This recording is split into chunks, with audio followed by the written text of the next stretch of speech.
एक सब्जी वाले का ऐसा इश्क, उसने अपने इश्क के ऊपर करोड़ों रुपए खर्च कर डाले और फिर दोस्तों फिर पहुंचता है थाने। उसने सिर्फ एयर होस्टेज को देखने के लिए ही हवाई जहाज की साल में तकरीबन 50 यात्राएं की और पैसा खर्च किया। आखिर क्या था यह मामला? इस घटना की पूरी सच्चाई जानने के लिए आप हमारे वीडियो को अंत तक जरूर देखिएगा। नमस्कार, मैं हूं सुदेश कुमार और तिरछी बात चैनल में आपका स्वागत है। दोस्तों, यह घटना पश्चिम बंगाल के एक गांव की है। उस गांव के अंदर समर घोष नाम का एक लड़का रहा करता था जो कि 12वीं क्लास में पढ़ता था और 12वीं क्लास होने के बाद अब वह आगे पढ़ाई नहीं कर पाता है क्योंकि घर की कंडीशन बहुत ही ज़्यादा ख़राब थी। उसके माता पिता कहते हैं कि बेटा कुछ काम कर ले क्योंकि घर का गुजारा नहीं हो रहा है। तो वह घर का सहारा बनने के लिए एक सब्जी का ठेला लगा लेता है और दोस्तों पढ़ाई को वह छोड़ देता है। सब्जी का ठेला लगाने के बाद अब उसके पास इनकम आने लगती है और इनकम जब आ जाती है तो वह एक तरह से पागल सा हो जाता है और दोस्तों अब वह कुछ बड़ा करना चाहता है। उसको लगता है कि पैसे करोड़ों में कमाई होनी चाहिए पैसों की। तो दोस्तों आपको पता है कि बिहार के अंदर शराब बंद है, तो वह शराब नकली शराब बनाने लगता है केमिकल से और उसको बिहार में सप्लाई करने लगता है। अब जैसे वह यह काम करता है तो उसको मोटी रकम का मुनाफा उसको होने लगता है और अब वह सब्जी वगैरह बेचना बंद कर देता है। वह करोड़ों का मालिक बन जाता है बहुत ही जल्दी, क्योंकि ब्लैक में शराब बेची जाती है बिहार के अंदर और वह उससे खूब मुनाफा उठा रहा होता है। अब क्या होता है, अब उसको एक बार सिलीगुड़ी से दिल्ली तक जाना था, तो सिलीगुड़ी से वह दिल्ली जाने के लिए फ़्लाइट की यात्रा करता है। बहुत खुश हो रहा था कि पहली बार फ्लाइट में बैठूंगा हवाई जहाज़ में और उसका सफ़र करूंगा। तो फ्लाइट में जैसे ही वह बैठता है तो वहाँ पर देखता है कि वहाँ पर एक एयर होस्टेज थी जो यात्रियों की खातिरदारी करने के लिए लड़कियाँ होती हैं। एक एयर होस्टेज जिसकी तरफ उसकी नज़रें डट जाती हैं उसकी तरफ वह देखने लगता है। वह एयर होस्टेज पीछे से यूपी की थी और वह प्लेन में ज़्यादातर कार्य किया करती थी। अब वह उसको देखता देखता दिल्ली तक पहुंच जाता है और दिल्ली जाकर उतर तो जाता है लेकिन उसके दिमाग और दिल में वही एयर होस्टेज छप जाती है।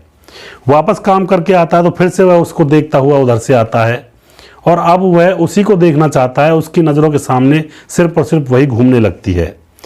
दोस्तों, वह अपने पैसों के दम पर पता लगा लेता है कि यह लड़की कहाँ की है और यह कितने कितने बजे कौन कौन सी फ्लाइट में अपनी सर्विस देती है। तो पता लगाकर अब वह हर तीसरे चौथे दिन घर से जाया करता और बिना मतलब कि दिल्ली घूमने के लिए निकल जाया करता और बहुत सारे पैसे की टिकट वह कटवा लिया करता। इसी तरह से धीरे धीरे कुछ समय गुजरता है तो एयर होस्टेज को पता चलता है कि यह जो समर नाम का यात्री है यह सिर्फ मुझे देखने के लिए यहाँ पर यात्रा करता है।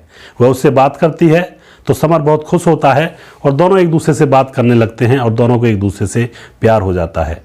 दोस्तों, अब जब उनको दोनों को एक दूसरे से प्यार होता है तो समर बहुत ज़्यादा पैसे खर्च करता है क्योंकि वह तो बहुत सारा पैसा कमा रहा था नकली शराब बेच करके। अब वह जितनी भी उसके पास जमा पूंजी होती है ज़्यादातर तकरीबन सभी को ही उड़ा चुका था उस एयर होस्टेज के चक्कर में। एयर होस्टेज समझती है कि यह तो न जाने कितना पैसे वाला है, इसका तो पीछा छोड़ना ही नहीं है। उसके बाद दोस्तों एयर होस्टेज उससे शादी कर लेती है और शादी करने के बाद उनका घर अच्छे से बस जाता है। जो समर के दिल में तमन्ना थी वह उसकी पूरी हो चुकी थी। लेकिन दोस्तों यहाँ पर उसका जो एयर होस्टेज होती है उसका खर्चा पहले जैसा ही होता रहता है, तो वह अपने सारे पैसे उसके ऊपर खर्च कर देता है और बिल्कुल अब उसके पास इतने पैसे रहते हैं जिससे वह गुजारा कर सके। जितनी शराब बेचती उतने ही पैसे वह कमा पाता और उतने से घर को चलाता था।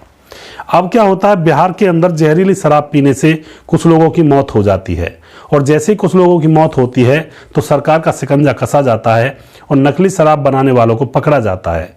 उनमें समर को भी पकड़ लिया जाता है और उससे फिर पूछा जाता है कि बाकी पैसे कहाँ हैं जो तुमने कमाए थे।